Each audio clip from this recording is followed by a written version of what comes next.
Peace be upon you, and welcome to a new episode. Today's story is unlike any other. It's something that will make you stop in your tracks and say, how could this happen? This is impossible. In a working-class area called Shubra El Khaima, north of Cairo in Qalyubia Governorate, on April 15, 2024, a young boy named Ahmed Mohammed Saad, only 15 years old, suddenly disappears, just like that, as if the ground opened up and swallowed him. His family searched for him frantically. They asked the neighbors, went to the cyber cafe where he loved playing games, went to the coffee shop where he used to sit with his friends. But there was no trace, not even the smallest clue to show where he was. A day passed, then two, then three, and the worry grew heavier. His mother cried all night, while his father roamed the streets until dawn, asking anyone he came across. Until about a week later, on April 25, 2024, the police received a report from neighbors about a very strange smell, a foul odor coming from an abandoned apartment in Esbet Osman, the very same neighborhood where Ahmed lived with his family. The police arrived, forced the door open, and inside they found a body, split in half vertically, as if someone had sliced it with a knife, with the features completely unrecognizable. And whose body was it? It was Ahmed, the boy who only dreamed of playing, studying, and growing up to be a man like any other kid his age. What happened? Who committed this horrific crime, and why? Stay with me, and I'll tell you the story, from the very first clue all the way to the end. But before we begin, don't forget to like and share this episode so it can reach as many people as possible. And if you enjoy Indian crime stories, subscribe to the other channel so you don't miss any new uploads. You'll find the link in the description box. And without further delay, let's dive deep into the heart of our story.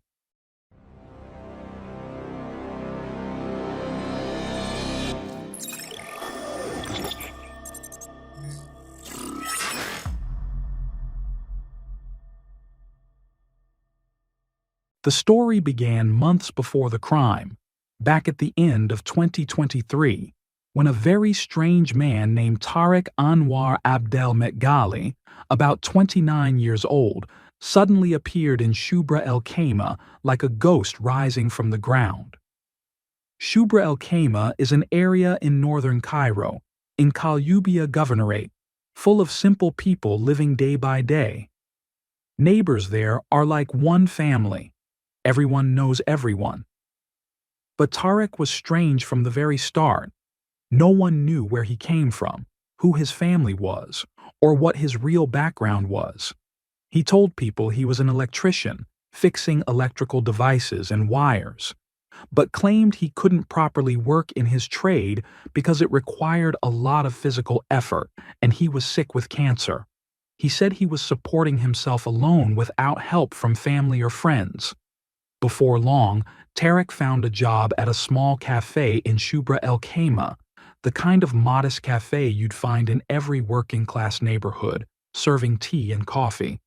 But he would often disappear for whole days, sometimes even a week, saying, "I'm going to the hospital for chemotherapy sessions. The treatment makes me so exhausted." Then he would return again. The cafe owner stayed quiet, saying, "It's okay, Tariq. May God give you strength. Take your time." People felt sorry for him, and no one suspected him for even a second. Because who would doubt a man suffering from cancer? Tariq liked to sit with the kids in the cafe, giving them kind advice.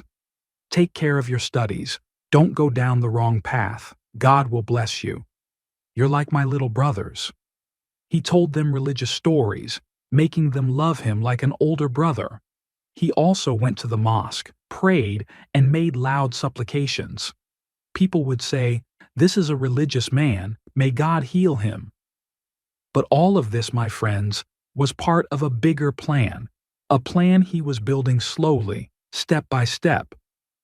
At the same time, in late 2023, Ahmed Mohammed Saad was just a normal 15-year-old boy living with his family in Esbet Osman, a small part of Shubra El Khaimah. Ahmed was like any other kid his age. He loved going to the cyber cafe to play video games like PUBG or FIFA. His family was simple. His father worked in a factory earning day by day, while his mother was a housewife who took care of the home. Ahmed first met Tariq in the cafe where Tariq worked. Tariq acted like a protective older brother to him, advising, "Ahmed, stay away from troubled streets, focus on your studies, you have a great future ahead of you." Sometimes he even gave Ahmed small amounts of money, £50 here, £100 there, telling him, "I earned this from a website online, go enjoy yourself at the cyber cafe." Ahmed was thrilled. He'd go play at the cyber cafe and come back home telling his parents about Tariq. "He's such a good man, Mom.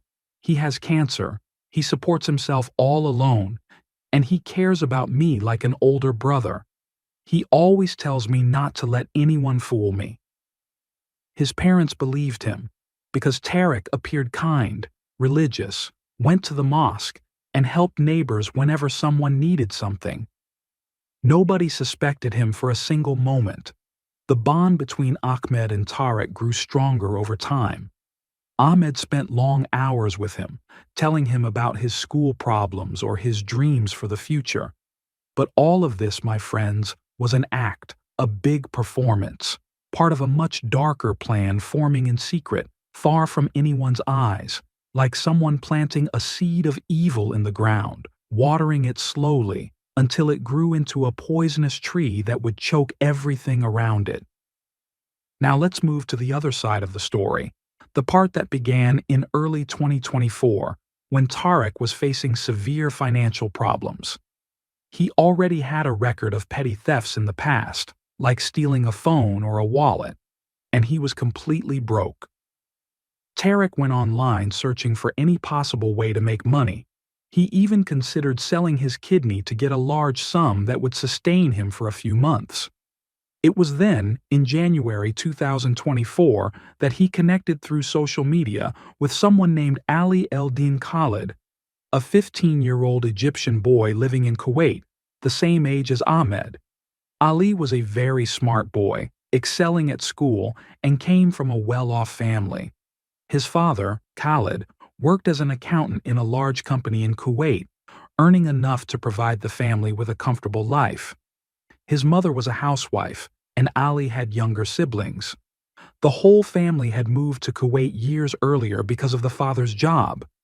Ali attended a private language school and had ambitions to study medicine and specialize in anatomy, since he had a strange obsession with horror movies, especially those filled with graphic, bloody scenes. He would spend hours watching them, analyzing in his head, how does the body get cut like that? What happens to the organs when they're removed? It was like studying science, but in a disturbingly unhealthy way. Still, Ali wasn't satisfied with the allowance his father gave him. He wanted his own money, money that would make him feel independent. So he began searching online for quick ways to make money. Through his relentless search, he stumbled upon the world of the dark web, that hidden underworld beneath the surface of the normal internet we use every day like YouTube, Google, or Facebook. What we use daily is only 10% of the internet. The other 90% is completely hidden, like an iceberg, only a small part visible above water, but underneath it's deep, dangerous, and full of human monsters in every sense of the word. The dark web requires a special browser like Tor, which changes your IP address every second, making it impossible for anyone, police, government, or otherwise, to track you. And in that hidden world, everything illegal thrives. Weapons trade, from rifles to bombs, drugs like heroin and cocaine, human organs, and even videos of real crimes. Actual murders filmed step by step and sold for millions of dollars to psychologically disturb people who paid to watch torture and killings live or recorded in rooms known as red rooms. In these red rooms, viewers can make requests, kill this way, cut here, remove that organ, and they pay in Bitcoin, a cryptocurrency that's impossible to trace, money that exists outside banks and beyond identification. Ali discovered that people on the dark web would pay huge sums, up to $600,000, for a single video of a real killing. He began plotting to do this, but from a distance, because he was in Kuwait and couldn't carry it out himself. He feared being caught or deported, so he started searching for desperate people willing to do anything for money, even crimes. By February 2024, he found Tariq, who had been browsing illegal sites looking for ways to sell his kidney and make money. Ali contacted him on an encrypted app and offered him a deal in a private message. Start with small experiments on animals, like cats or dogs. Record videos. I'll sell them on the dark web and I'll give you your share, 100,000 Egyptian pounds for each video. That's a huge amount that will change your life. Tariq hesitated, thinking, but this is forbidden. I don't want to do anything that will harm me. But Ali pressured him. They're just animals. No one will know. The money will help cure you, give you a better life. Eventually, greed and poverty overcame Tariq's conscience, and he agreed. He began experimenting on small cats and dogs. He would buy cheap sedatives from a pharmacy, drug the animal, kill it slowly, and record every step with his phone. He sent the videos to Ali through secure video calls on encrypted apps. Ali would record these sessions, then sell them in the red rooms of the dark web, where sick-minded people paid in Bitcoin to watch animal torture.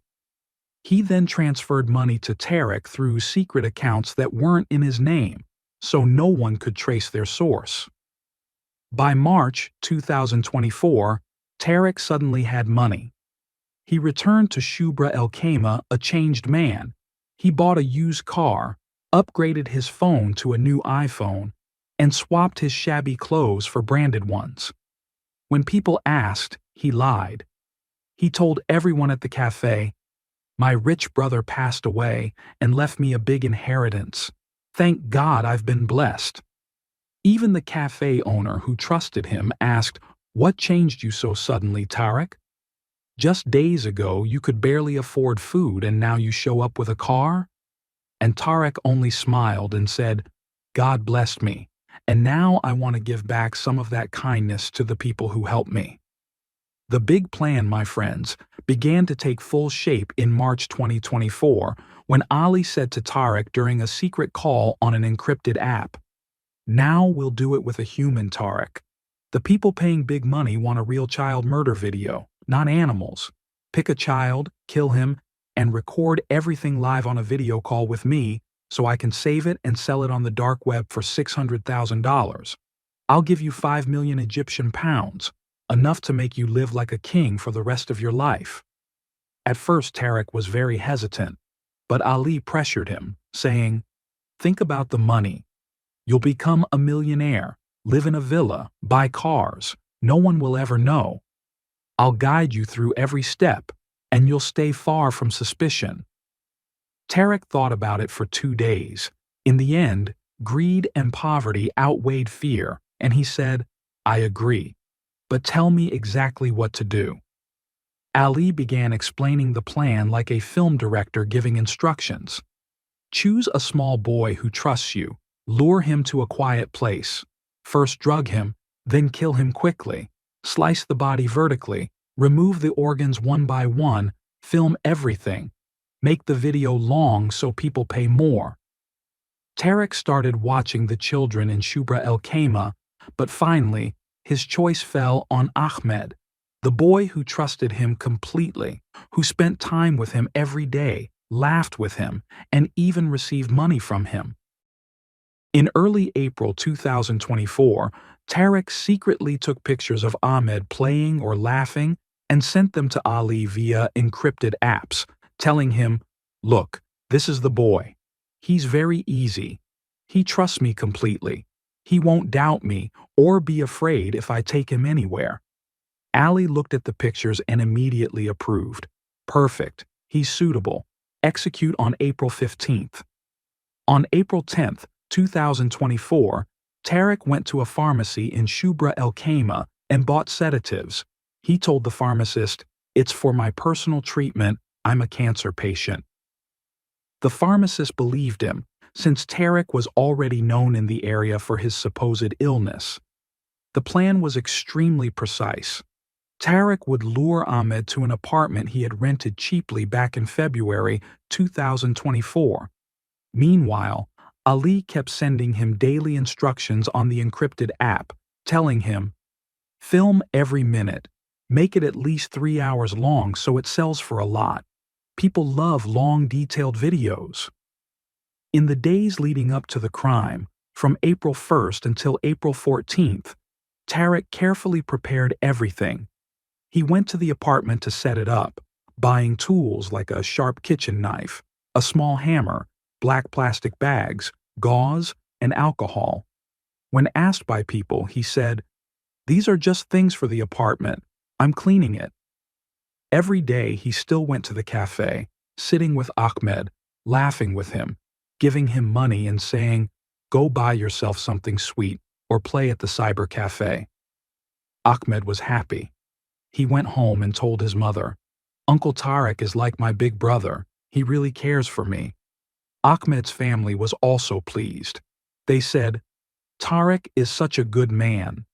No one doubted him at all because he seemed religious. He prayed, helped people, and always spoke about morals and religion. On April 14th, 2024, Tarek called Ali and said, "Everything is ready. The apartment is prepared, the drugs are ready, and Ahmed trusts me. I'll execute tomorrow." Ali replied, "Perfect. I'll be waiting on the video call. Record everything. People love blood and details." On April 15th, 2024, the day that changed everything, Tarek sat at the cafe like every other day. He saw Ahmed coming from the internet cafe, called him, and said, "I've got a really good opportunity for you. You'll make money like me. Come with me to the apartment and we'll check it out." Ahmed, who completely trusted him, happily replied, "Okay." They went together to Esbet Osman, and the area's surveillance cameras recorded it. When they reached the apartment, Tarek opened the door. Ahmed entered confidently, suspecting nothing. Tarek gave him a glass of juice laced with the drug he had bought. Ahmed drank it and fell asleep within seconds. Tarek locked the door, started a live video call with Ali, who was sitting in his room watching and giving real-time instructions. "Start now, Tarek. Kill quickly, so he doesn't feel it. Use the hammer. Make sure the blood shows clearly, so the video looks horrifying. People will pay a lot of money." Tarek carried out each step with chilling coldness, like a machine. Hours of brutality followed. He used a sharp kitchen knife and a small hammer, while Ali recorded the video and commented, "Very good. This will sell for $600,000. Keep going." The crime lasted 3 hours. Tarek filmed everything. The floor covered in blood, the body completely mutilated. When he was done, Ali said, "This video will make a lot of money. Do it again with another child, and I'll increase your payment to 7 million Egyptian pounds. Tarek left the body in the apartment, locked the door, and walked out as if nothing had happened. He went back to the cafe, sat down drinking tea and joking, while having a list of other children's names saved on his phone, planning to lure them the same way. By the evening of April 15th, Ahmed's disappearance was obvious. His family began searching for him frantically. Ahmed's mother cried, "Where's my son, people?" "He never disappears like this. Something must have happened to him." His father roamed the streets, asking in the internet cafe, "Did you see Ahmed? Was he here today?" He went to the cafe and found Tarek sitting there. He asked him, "Tarek, have you seen Ahmed? You used to spend a lot of time with him." Tarek pretended to be innocent, replying, "I saw him this morning. He was going to the cyber. Maybe he went somewhere else. He'll show up, God willing. Don't worry." On April 16th, the worry intensified. The neighbors all joined in searching, but it was in vain. On April 17th, Ahmed's family went to the police station and filed a report. The police responded, "Let's wait 48 hours. Maybe he's with relatives or friends." But the family knew something was wrong. On April 18th, a foul smell began emanating from the apartment. Neighbors noticed and said, "We must inform the police." And indeed, they did. The police came on April 19th to open the apartment, but waited until April 25th, 2024, when the public prosecution officially ordered it. They opened the door and found the mutilated body. That same day, the prosecution issued an official statement. "We found the mutilated body of a 15-year-old child, missing organs, inside an apartment in Esbet Osman." It was immediately linked to Ahmed's disappearance report. The investigation started immediately on April 26, 2024. The police reviewed surveillance cameras in the area and saw Ahmed with Tarek for the last time on April 15th, walking together towards the apartment. They arrested Tarek the same day and took him to the station for interrogation. At first, he said, "I don't know anything. I just help people." But after pressure, he confessed and said, "I did it, but it was for money. A man named Ali in Kuwait offered me £5 million. The police searched his phone and found encrypted conversations with Ali, messages, photos, and video calls. They contacted Interpol on April 27th, and the authorities in Kuwait arrested Ali and his father Khalid on April 28th, then extradited them to Egypt in early May 2024. During the investigations, which lasted for months, Ali confessed, "I incited Tarek because I wanted to sell the video on the dark web. People pay a lot of money to watch live killings." He explained to the prosecution how the dark web works, how he used the Tor browser, and how money was transferred via Bitcoin so no one could track it. They also discovered that Ali had been involved in other crimes. The prosecution found videos on his device, similar crimes in other countries, where he incited people to kill children, film it, and then sell the videos on the dark web. The trial began in July 2024 at the Shubra El Khaima Criminal Court. The sessions were held in secret because the evidence was too horrific. In October 2024, hearings continued. In November 2024, the session was postponed so the evidence could be reviewed. In December 2024, the videos were shown in court, and Ali's lawyer fainted from the sheer brutality. In January 2025, the 9th session was held. In February 2025, the case was referred to the Grand Mufti, a step before issuing the death sentence. The final ruling came in March 2025, the death penalty for both Tarek and Ali, on charges of premeditated murder and mutilation. This story, my friends, is a big lesson. We must watch over our children, see what they're doing online, and know who they're talking to. Kids, be careful. Don't trust anyone, even if they seem kind. And with that, today's episode is over. If it's your first time on the channel, don't forget to subscribe and turn on the bell so you get all the new content. See you in the next episode. Goodbye.